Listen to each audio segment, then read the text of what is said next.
دوستو، سقراط زہر کا پیالہ سامنے رکھتا ہے اور مسکراتا ہے۔ اس کے پاس کھڑا شخص پوچھتا ہے، تم مرنے لگے ہو اور مسکرا رہے ہو؟ وہ کہتا ہے، نہیں، میری زندگی بہت زیادہ ہے، کیونکہ میری زندگی یہ نہیں، میری زندگی تو میرے افکار کی زندگی ہے، میری سوچ کی زندگی ہے، میرے کہے جملوں کی زندگی ہے۔ وہ تمام درس جو میں نے ان سڑکوں پر، ان چوراہوں پر، ان سکولوں میں دیے تھے، یہ کئی ہزار سال پڑھائے جائیں گے۔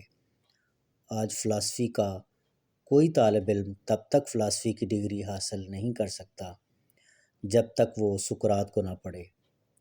اگر آپ کا کردار اور آپ کی خدمت آپ کی زندگی سے بڑی ہے تو پھر آپ ہمیشہ زندہ رہتے ہیں۔ یہ راز جب بلے شاہ کو سمجھ میں آتا ہے تو وہ کہتے ہیں، بلے شاہ صبر نہ لائی، گور پیا کوئی اور، گور پیا